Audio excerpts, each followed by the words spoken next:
afternoon. I am Adebare Jimakide, the Midday News. Governor Ademola Adeleke has kick-started Osun State Business Growth Initiative through strategic partnership with federal and international organizations and agencies. A release by the spokesperson to the state governor, Malam Rashid Olawale, states that to transform Osun from a civil service state to a business and industrial state, the governor has directed the hosting of 2 top flag meetings to address business growth and industrial foundation for the state, while a delegation had far-reaching discussions with the Nigerian Export Processing Zones Authority on reviving Osun Free Trade Zone and starting the agricultural processing zones. Another team was at the Small and Medium Enterprises Development Agency of Nigeria to develop a new memorandum of understanding to strengthen SME growth in the state. The team led by Senator Larry Oyewumi had the Chief of Staff, Honorable Kasim Akileye, and other top government officials in attendance. Was organized by the Commissioner for Commerce and Industry, Reverend Bomi Jenyo. Senator Oyewumi, who spoke on behalf of the state delegation, informed SMEDA management of the state's readiness to tap into all the programs of the agency to develop Osun businesses. The Director General of SMEDA, Olawale Fasanya, told the delegation that Osun is receiving full attention of the agency. President Bola Tinubu has reiterated his commitment to Nigerians and the country's development under his administration.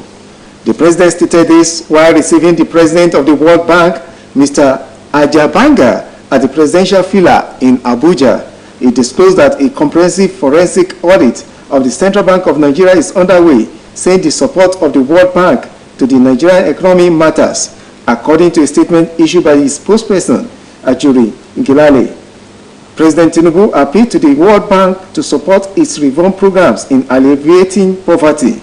President Tinubu noted ongoing efforts to address subsidy removal, foreign exchange mismanagement, exchange rates, inflation, liquidity, and debt management. He also spoke on power, shared an insight on how he intends to improve Nigeria's oil industry, enhance the ease of doing business, and prioritize security to boost revenue generation.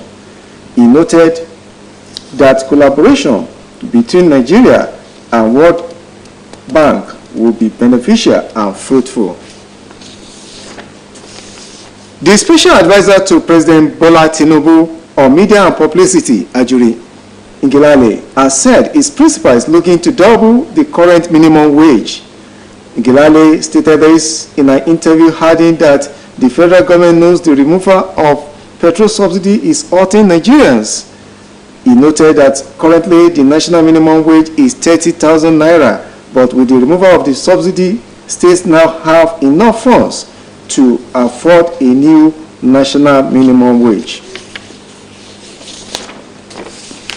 Northern senators in the 10th National Assembly have cautioned President Bola Tinubu against using military intervention in resolving the crisis in Niger. Senator Suleiman Sumaila, the spokesperson for Northern Senators Forum, disclosed this in a statement. The group of senators to restore democratic government in Niger. According to Northern senators, military intervention in Niger would affect Sokoto, Kebbi, Katsina, Zamfara, Jigawa, Yobe, and Borno. According to them, the emphasis should be on political and diplomatic means to restore democratic government in the Niger Republic, as the consequences of force will lead to casualties among the innocent citizens who do their daily business. They maintained that about 7 northern states with a border with the Niger Republic will be negatively affected.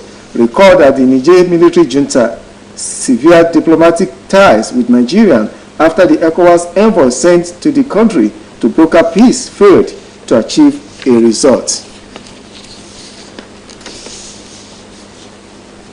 In another development, ECOWAS defense chiefs have said there should be a comprehensive approach that encompasses political diplomatic dimensions and security in addressing the situation in Niger Republic. The Committee of Chiefs of Defense Staff of Economic Community of West African States countries made this known at the end of their 3-day extraordinary meeting in Abuja. Nigeria's Chief of Defense Staff and President of the committee, General Christopher Musa, applauded ECOWAS for standing firm for democracy, saying that the militaries of the member countries were firmly in support of their stand.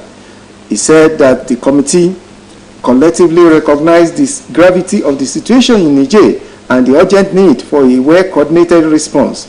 Musa said the defense chiefs also deliberated on the broader implications for democracy, peace, and stability in West Africa, and noted that the discussions have yielded valuable insights and actionable recommendations. He said it is imperative that the committee translate its deliberations into concrete actions that effectively address the crisis and prevent a recurrence in the future, while noting that the coup in Niger represented blatant disregard for the fundamental principles that underpin regional integration and stability. He said the military chiefs agreed that there were no alternative to democratic principles and rule of law in the region. Countries represented at the meeting included Togo, Sierra Leone, Senegal, Nigeria, Liberia, Guinea-Bissau, Ghana, Gambia, Cote d'Ivoire, Cape Verde, and Benin, while Niger, Mali, Guinea, and Burkina Faso were absent. The Executive Director of National Primary Health Care Development Agency, Dr. Vaiza Shoaib, says no fewer than 800,000 children lack access to routine immunization in 6 northern states. Dr. Shoaib named the 6 northern states as Kaduna, Niger, Zamfara, Kebbi, Katsina, and Sokoto, saying they lack access to or were never reached for any routine immunization due to banditry and other forms of insecurities. Speaking at a strategic meeting with traditional leaders of some inaccessible communities in 6 states on PHC delivery held in Sokoto, Dr. Shoaib said the trend is as a result of bandits' activities in the areas. He further said the strategic meeting was a turning point in their approach to reaching children for vaccination against preventable diseases. He also said that the gesture is the reflection of the commitment of the traditional institution in the North to the provision of effective health service delivery to their communities. Dr. Shoaib explained that inaccessibility was a formidable threat to the agency's efforts to interrupt the transmission of circulating variant polio virus type 2 currently spreading in some states of the country. He stated that the inaccessibility to vaccination would derail efforts made so far by making other children vulnerable to polio virus infection. A strained relationship has broken out between the Nigerian Bar Association, NBA Ilorin Kwara State Chapter, and the Ilorin Zonal Command of the Economic and Financial Crimes Commission over the arrest and detention of a member of the bar, Suleiman Toyim. Suleiman, who has since been released, was alleged to have tampered with the statement of a suspect under investigation by the Anti-Graft Agency. The Ilorin branch of the NBA, in his press statement by the acting chairman Aishat Temim and publicity secretary Ridwan Musa, called for the immediate transfer of the zonal commander Michael Nzekwe for alleged human rights violation of Barrister Suleiman. The body called on the acting chairman of the agency, Chikol, to cause an investigation into the zonal command office of the EFCC with a view to separating the grain from the shaft. It also directed all members of the NBA in Ilorin to boycott Ilorin zonal command office of the Anti-Graft Agency for any business until the commander is transferred out of Kwara State.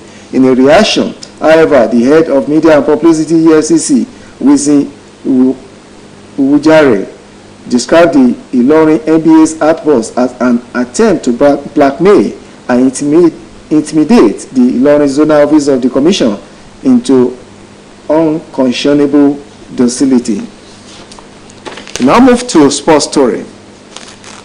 A A total number of 19 nations proceeded to the semi-finals of the African Boxing Championship and guaranteed at least bronze medals in the championship for their countries. The competitions are held in 13 men's and 12 women's categories.